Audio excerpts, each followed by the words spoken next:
بسم اللہ الرحمن الرحیم۔ شروع کرتا ہوں اللہ کے پاک نام سے جو بہت بڑا مہربان نہایت رہنے والا ہے۔ دوستو، بہنوں، بھائیو، بزرگوں، السلام علیکم ورحمۃ اللہ وبرکاتہ۔ ہماری اس سیریل جو ہم نے شروع کی ہے، ہسٹری آف مسلم امہ، تاریخ امت اسلامیہ۔ تو دوستو، ہم آج آخری نبی حضور پاک صلی اللہ علیہ وسلم کی مدینہ کی زندگی کو آج کی قسط میں ہم بیان کر رہے ہیں۔ رسول پاک اور مسلمانوں کے مکہ چھوڑ کر مدینہ چلے جانے کے واقعہ کو ہجرت کہا جاتا ہے۔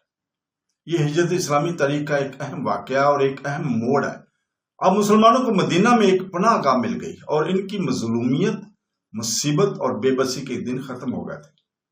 اب مسلمان آزادی کے ساتھ اللہ تعالیٰ کی عبادت کر سکتے تھے اور اس کے بتائے ہوئے طریقوں کے مطابق اپنی زندگی کو ڈھال سکتے تھے۔ وہ مسلمان جو اس سے پہلے ہجرت کر کے حبش چلے گئے تھے، اب وہ بھی مدینہ آ گئے، جو اب دارالاسلام بن چکا تھا۔ حضرت صلی اللہ علیہ وسلم نے مدینہ پہنچنے کے بعد سب سے پہلے دو اہم کام کیے۔ پہلے ایک مسجد کی بنیاد ڈالی گئی۔ یہ مسجد جو آج دنیا کے عظیم الشان عبادت گاہوں میں شمار ہوتی ہے، اس وقت لکڑی اور پھوس وغیرہ کی بنی ہوئی تھی۔ ایک معمولی عمارت تھی جس کا فرش بھی پختہ نہیں تھا۔ شہر کی طرح یہ مسجد بھی آخری نبی صلی اللہ علیہ وسلم کی نسبت سے مسجد نبوی کہلاتی ہے۔ یہ مسجد صرف عبادت کے لیے مخصوص نہیں تھی، بلکہ مدینہ کی شہری زندگی کا ایک اہم مرکز تھی۔ یہاں مسلمانوں کو اسلامی احکام سکھائے جاتے تھے۔ رسول پاک صلی اللہ علیہ وسلم ان کے آپس کے جھگڑوں کو طے کیا کرتے تھے اور مسلمانوں پر اثر انداز ہونے والے امور کے بارے میں مسلمانوں سے صلاح مشورہ کیا کرتے تھے۔ نماز کی اطلاع دینے کے لیے اذان دینے کا طریقہ بھی اسی زمانے میں شروع ہوا اور یہ کام حضرت بلال حبشی رضی اللہ تعالیٰ عنہ کے سپرد کیا گیا، جنہوں نے اسلام کی خاطر بڑی قربانیاں دی تھی اور جن کی آواز اتنی دلکش تھی کہ جب وہ اذان دیتے تھے تو لوگ سننے کے لیے کھڑے ہو جاتے تھے۔ دوسرا اہم کام جو مدینہ پہنچ کر کیا گیا تھا وہ اخوت یعنی بھائی چارہ کا نظام تھا۔ مکہ سے جو مسلمان مدینہ آئے ان کو مہاجر کا نام دیا گیا، اور یعنی وہ لوگ جنہوں نے ہجرت کی۔ اسی طرح مدینہ کے مسلمانوں کو انصار کا نام دیا گیا، یعنی وہ لوگ جنہوں نے مدد کی۔ مہاجر چونکہ کافروں سے چھپ کر نکلے تھے، اس لیے اپنے ساتھ کچھ نہ لا سکے تھے، اپنا گھر اور اس کی ہر چیز مکہ ہی میں چھوڑ آئے تھے۔ رسول پاک صلی اللہ علیہ وسلم نے ہر مہاجر کو ایک انصار کے سپرد کر دیا اور کہا یہ تمہارا بھائی ہے۔ انصار نے بھی ان کو اپنے حقیقی بھائیوں کی طرح سمجھا اور اپنی جائیداد تک میں ان کو شریک کر لیا۔ اخوت کا یہ نظام ایک انقلابی قدم تھا۔ قبائلی تعصب کے اس زمانے میں جب ایک قبیلہ دوسرے قبیلے کو رعایت دینے کے لیے تیار نہ آتا، اخوت کے نظام نے نہ صرف مکہ اور مدینہ کے لوگوں کو شیر و شکل کر دیا، بلکہ بے گھر اور اجڑے ہوئے لوگوں کا مسئلہ بھی حل کر دیا۔ مدینہ پہنچنے کے بعد رسول پاک صلی اللہ علیہ وسلم نے تیسرا اہم قدم یہ اٹھایا کہ مدینہ کے مسلمانوں، یہودیوں اور مشرکوں پر مشتمل ایک سیاسی نظام کی بنیاد ڈالی، جس کو ہم مدینہ کی شہری مملکت یا اسلامی ریاست بھی کہہ سکتے ہیں۔ اس مقصد کے لیے ایک تحریری معاہدہ بھی کیا گیا، جس کو دنیا کا پہلا تحریری دستور کہا جاتا ہے۔ اس معاہدہ یا دستور کے تحت یہودیوں اور مدینہ کے مشرکوں کے ساتھ سیاسی اتحاد قائم ہو گیا، جس میں بالادستی اسلام اور مسلمانوں کو حاصل تھی۔ جدید اصطلاح میں ہم یہ کہہ سکتے ہیں کہ مدینہ کی اسلامی ریاست میں غیر مسلم گروہوں کو اندرونی خود مختاری حاصل تھی۔ مدینہ میں حضرت صلی اللہ علیہ وسلم کی یہ کامیابی اور اسلام کی مضبوطی مکہ کے کافروں کو سخت ناگوار گزری اور انہوں نے فوجی کارروائی کے ذریعے مسلمانوں کو ختم کرنے کا فیصلہ کیا۔ اس مقصد سے انہوں نے مدینہ پر 3 مرتبہ چڑھائی کی، لیکن کثرت تعداد کے باوجود ہر مرتبہ ناکام رہے۔ ان لڑائیوں میں پہلی غزوہ بدر کہلاتی ہے، کیونکہ یہ جنگ مدینہ کے شمال میں 80 میل دور بدر کے مقام پر ہوئی تھی۔ اس جنگ میں صرف 313 مسلمانوں نے 1100 کافروں کو شکست دی۔ مسلمانوں کا سب سے بڑا دشمن اور کافروں کا سردار ابو جہل اسی جنگ میں مارا گیا تھا۔ دوسری لڑائی غزوہ احد کہلاتی ہے۔ اس میں 700 مسلمانوں نے 3000 کافروں کا مقابلہ کیا۔ اس مرتبہ کافروں کا سردار ابو سفیان تھا۔ اس جنگ میں رسول پاک صلی اللہ علیہ وسلم کے چچا حضرت حمزہ رضی اللہ تعالیٰ عنہ شہید ہو گئے اور رسول پاک صلی اللہ علیہ وسلم کو بھی زخم ہے، لیکن کافر مدینہ پر حملہ کرنے کی ہمت نہ کر سکے اور واپس چلے گئے۔ احد، اس کے بعد احد، جنگ احد مدینہ کے شمال میں 2 میل دور ایک پہاڑ کا نام ہے جس کے دامن میں یہ جنگ ہوئی تھی۔ تیسری بڑی لڑائی غزوہ خندق یا غزوہ احزاب کہلاتی ہے۔ اس موقع پر مکہ کے کافروں نے عرب کے کئی قبیلوں کی مدد اور یہودیوں کے تعاون سے مدینہ کا محاصرہ کر لیا تھا اور شہر کو بچانے کے لیے مسلمانوں نے خندق کھودی تھی۔ دفاع کے لیے خندق کھودنے کا طریقہ عربوں نے ایک ایرانی صحابی حضرت سلمان فارسی کی مشورہ پر پہلی مرتبہ اسی جنگ میں اختیار کیا۔ اس موقع پر بھی کافروں کا سردار ابو سفیان ہی تھا۔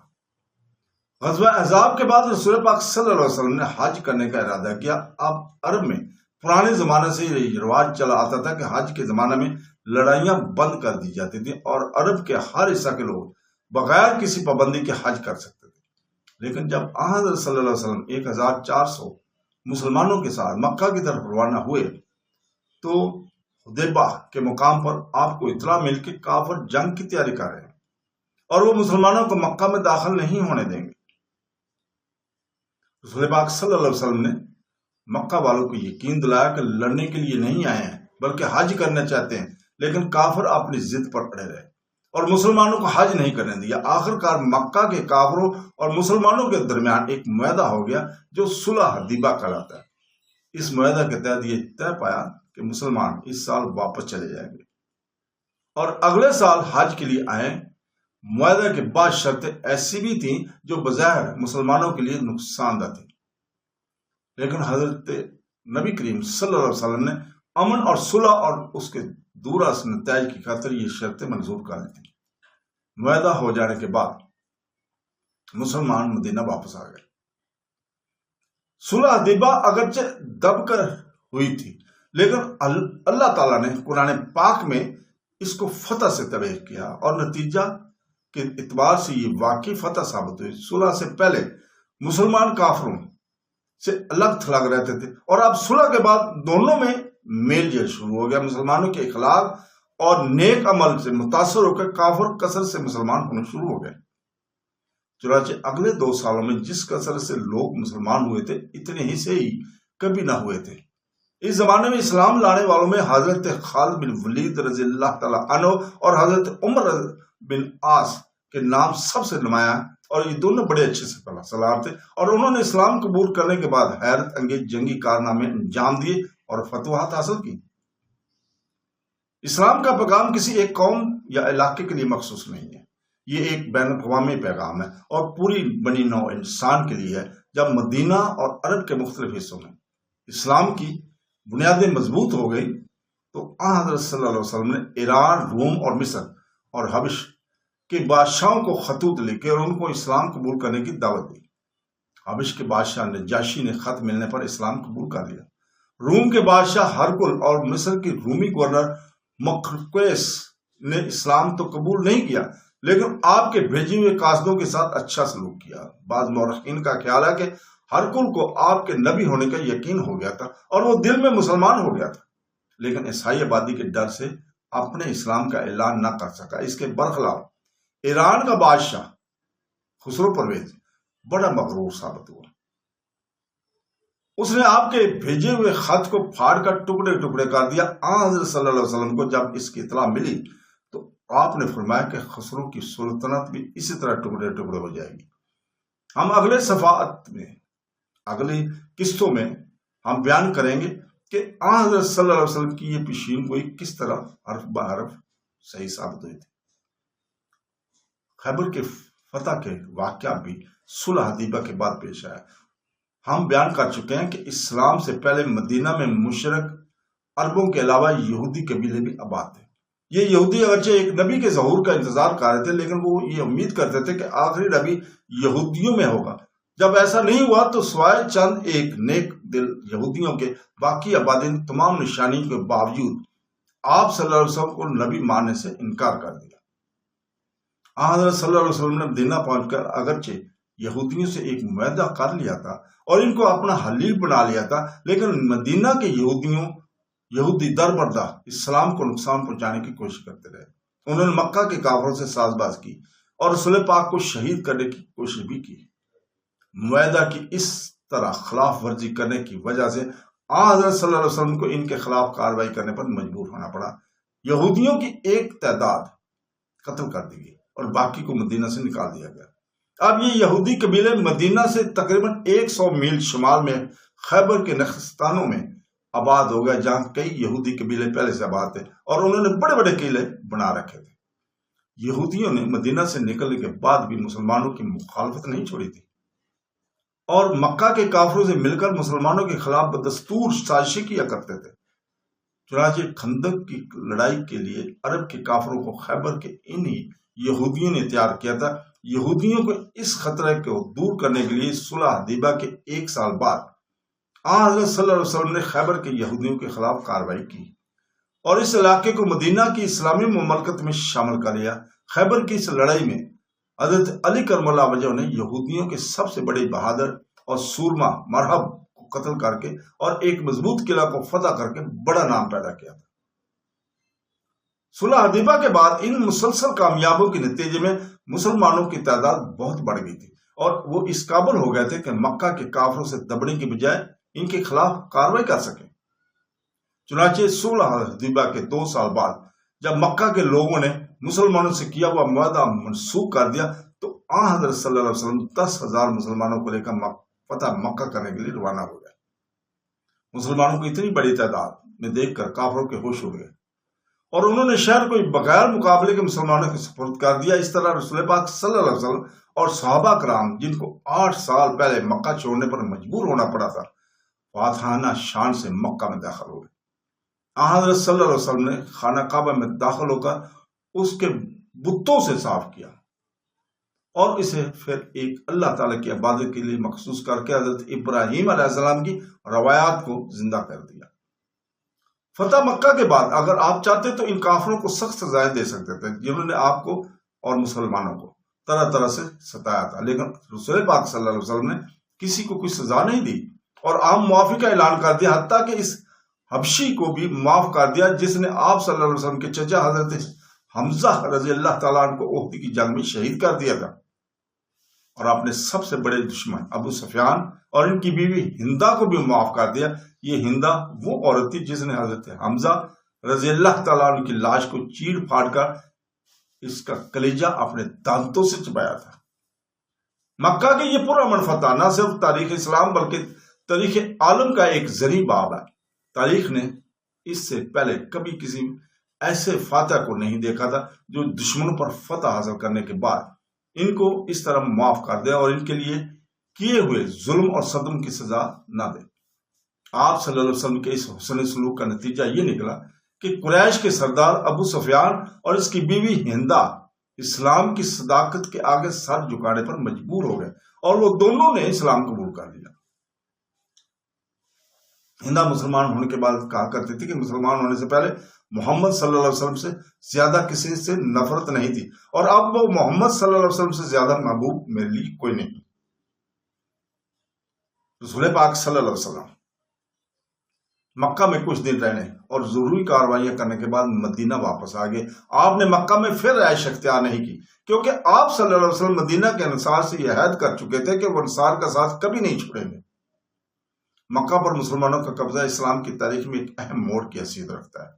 عرب کے لوگ قریش کو عزت اور احترام کی نظر سے دیکھتے ہیں، اور وہ قریش کے کافروں اور مسلمانوں کی کشمکش کو بڑے غور سے دیکھ رہے تھے۔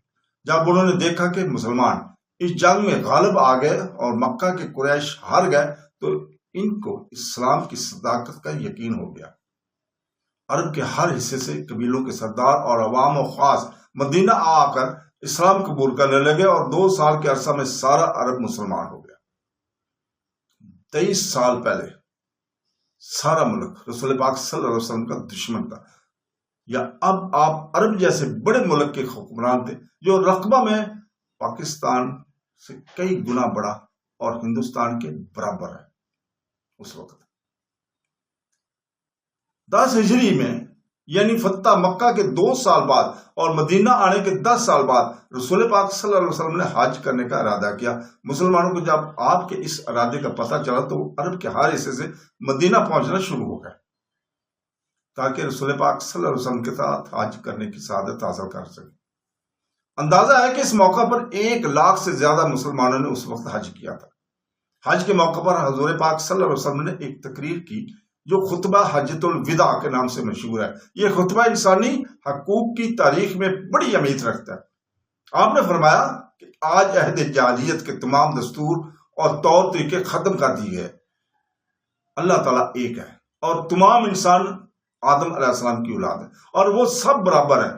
عربی کو اجمی اور اجمی کو عربی پر، کالے کو گورے پر اور گورے کو کالے پر کوئی فضیلت نہیں۔ اگر کوئی کسی کی فضیلت ہے تو نیک کام کی وجہ سے۔ تمام مسلمان بھائی بھائی۔ اس خطبہ میں رسول پاک صلی اللہ علیہ وسلم نے انتقام کے طریقے کو، جس کا عہد جاہلیت میں رواج تھا اور جس کی وجہ سے نسل بعد نسل خاندانوں میں دشمنی چلی جاتی تھی، اور سودی کا کاروبار کو سختی سے منع کیا، عورتوں غلاموں کے ساتھ اچھا سلوک کرنے کی تاکید کی۔ آپ صلی اللہ علیہ وسلم نے مسلمانوں کو ہدایت کی کہ وہ اللہ کی کتاب یعنی قرآن مجید کو مضبوطی سے پکڑ رہے تاکہ گمراہ نہ ہوں۔ آخر میں آپ نے مجمع کو مخاطب کر کے پوچھا، تم سے اللہ کے ہاں میری نسبت پوچھا جائے گا تو تم کیا جواب دو گے؟ مسلمانوں نے ایک آواز میں کہا، ہم کہیں گے آپ نے خدا کا پیغام ہم تک پہنچا دیا اور اپنا فرض ادا کر دیا۔ اس پر رسول پاک صلی اللہ علیہ وسلم نے آسمان کی طرف انگلی اٹھائی اور 3 بار فرمایا، اے خدا گوارنا، اے خدا گوارنا، اے خدا گوارنا۔ ٹھیک اس وقت جب آپ نے یہ الفاظ کہہ رہے تھے، یہ آیت نازل ہوئی جس کا معنی ہے یعنی آج میں نے تمہارے لیے تمہارے دین کو مکمل کر دیا اور تم پر اپنی نعمت تمام کر دی اور تمہارے لیے دین اسلام کو انتخاب کر لیا۔ اس میں شک نہیں کہ رسول پاک صلی اللہ علیہ وسلم اپنا فرض ادا کر چکے تھے اور اسلام کا پیغام مکمل ہو چکا تھا۔ آپ نے یہ فرض ناسازگار حالات میں ادا کیا اور ہر قسم کی مصیبتوں اور مشکلات کا مقابلہ کیا۔ 23 سال پہلے یا تو وہ وقت تھا کہ لوگ آپ صلی اللہ علیہ وسلم کی بات نہیں سنتے تھے اور آپ کی جان کے دشمن ہو گئے تھے، اور یا آپ سارے عرب میں کے لیے آپ کا ایک ایک لفظ حکم کی حیثیت رکھتا تھا اور ہر شخص آپ صلی اللہ علیہ وسلم پر اپنی جان قربان کر دینے کے لیے تیار تھا۔ یا تو 23 سال پہلے عرب ایک دوسرے کے خون کے پیاسے رہتے تھے اور ہر طرف بدامنی، قتل و غارت اور لوٹ مار عام تھی، یا اب وہ اپنے تمام اختلافات بھلا کر شیر و شکر ہو چکے تھے۔ قتل، لوٹ مار اور بدامنی کا خاتمہ ہو چکا تھا۔ بت پرستی کی جگہ توحید نے لے لی تھی۔ خاندان اور قبیلہ پر فخر اور غرور، نسل پرستی اور وطن پرستی کی جگہ انسانی اخوت نے لے لی تھی۔ یہ نئی ملت اسلامیہ انسانی اخوت کا ایک مثالی نمونہ تھی۔ یہ ایک بہت بڑا انقلاب تھا جو عرب کی سرزمین میں آیا تھا۔ اس کی مثال دنیا کی تاریخ میں نہیں ملے گی۔ حج کرنے کے بعد رسول پاک صلی اللہ علیہ وسلم مدینہ واپس آ گیا اور تقریباً 3 ماہ بعد آپ صلی اللہ علیہ وسلم نے وفات پائی، اس دنیا سے تشریف لے گئے۔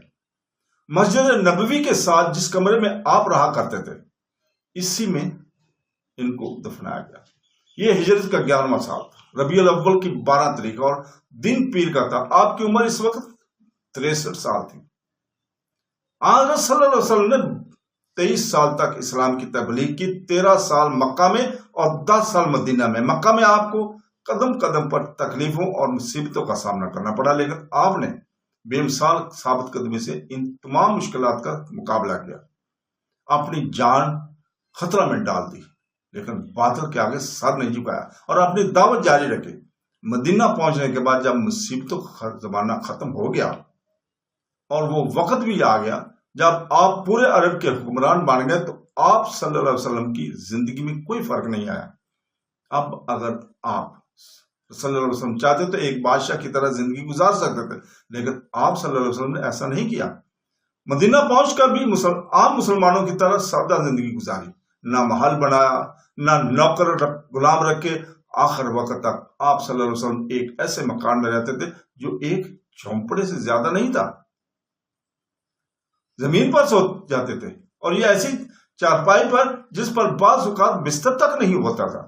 آپ کا سارا وقت یا تو اللہ تعالیٰ کی عبادت میں صرف ہوتا یا لوگوں کی فلاح و بہبود کے کاموں میں۔ دن میں زیادہ تر روزے سے رہتے اور رات کا بڑا حصہ عبادت میں گزارتے۔ رات میں نماز کے لیے مسلسل کھڑے رہنے سے پاؤں تک سوج جاتے تھے۔ رسول پاک صلی اللہ علیہ وسلم کی زندگی قرآن مجید کا عملی نمونہ ہے۔ یہی وجہ ہے کہ آپ کی زندگی کو اللہ تعالیٰ نے مسلمانوں کے لیے اسوہ حسنہ قرار دیا ہے، یعنی زندگی گزارنے کا سب سے اچھا نمونہ۔ یہی وجہ کہ آپ کی زندگی کا کوئی پہلو چھپا ہوا نہیں ہے۔ بیویوں تک کو ہدایت تھی کہ آپ کے ظاہر اور پوشیدہ ہر فعل سے مسلمانوں کو باخبر رکھیں تاکہ وہ اپنی زندگی بھی اسی کے مطابق ڈھالنے کی کوشش کر سکے۔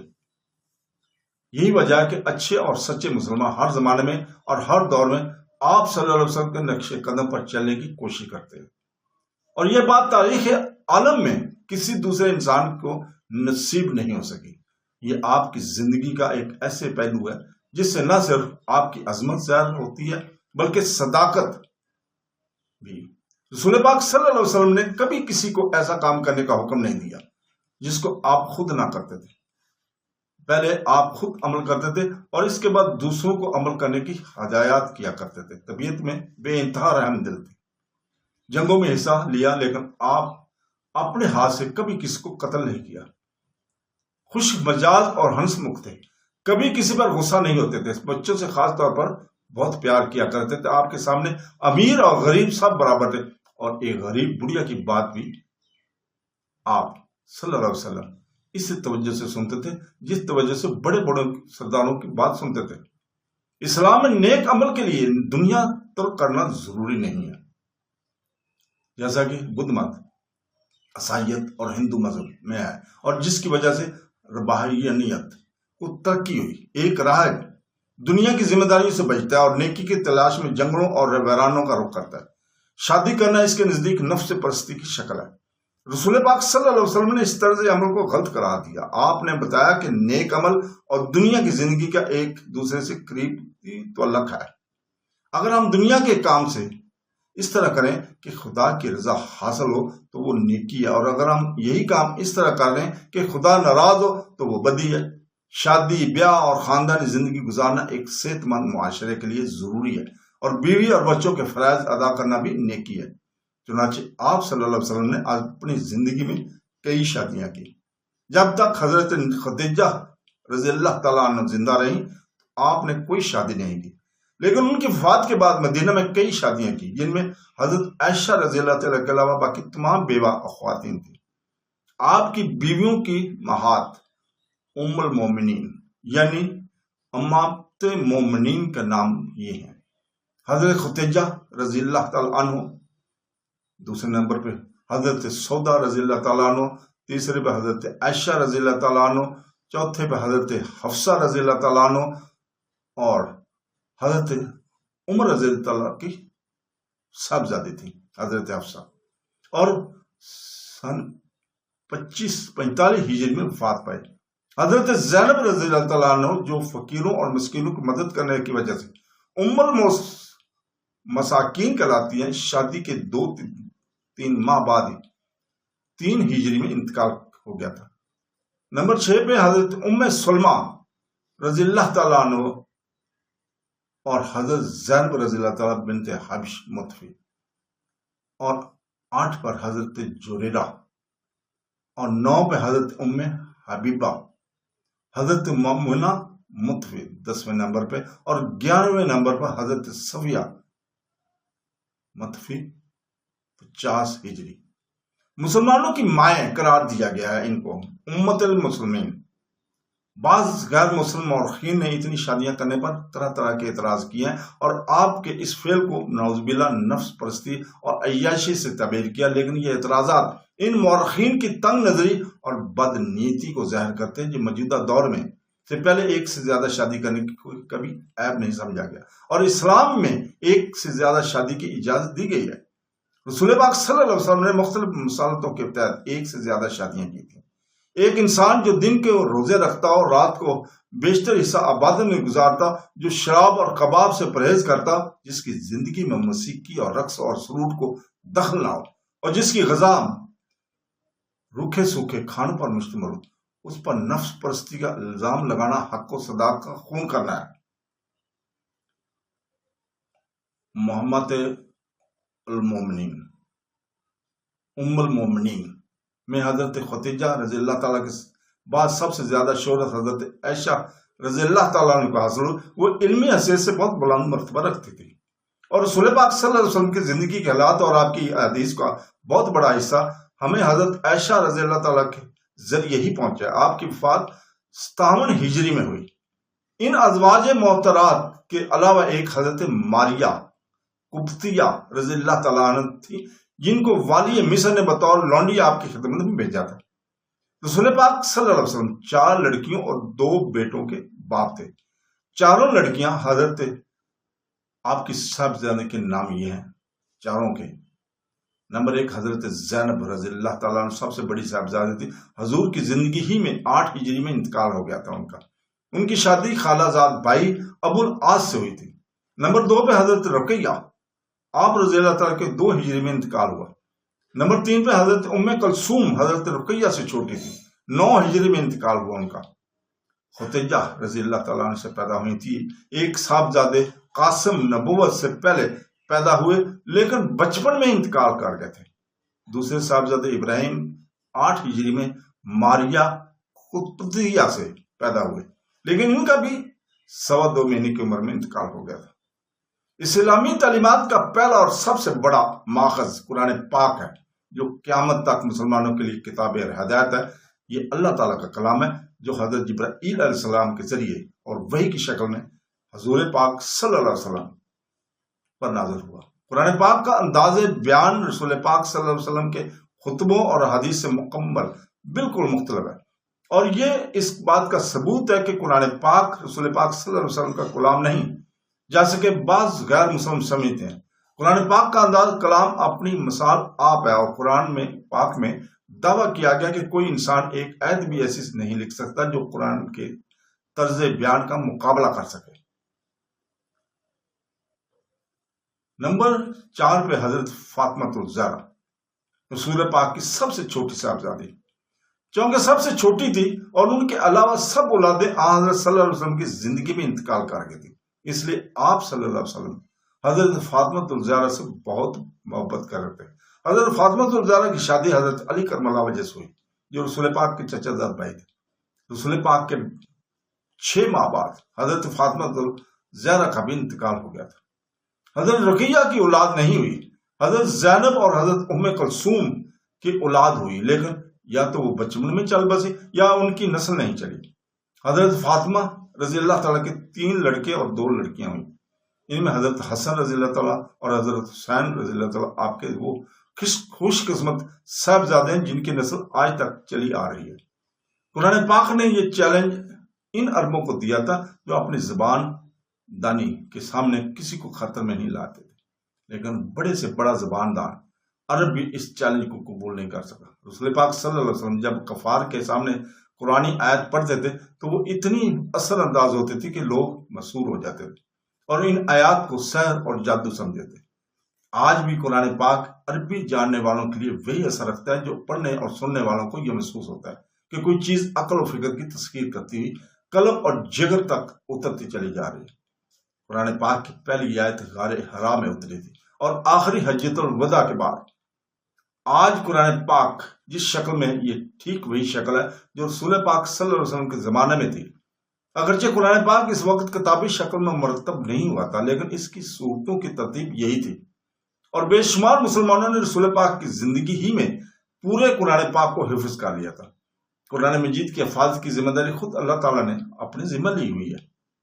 جس طرح پچھلے نبیوں کی کتابوں تورات، زبور اور انجیل میں تعریف کی گئی ہے اور ان کی اصل تعلیم کو مسخ کی گیا ہے، قرآن پاک میں قیامت تک ایسی تعریف نہیں ہو سکتی۔ قرآن مجید کا یہ ایک ایسا معجزہ ہے جسے کوئی انکار نہیں کر سکتا۔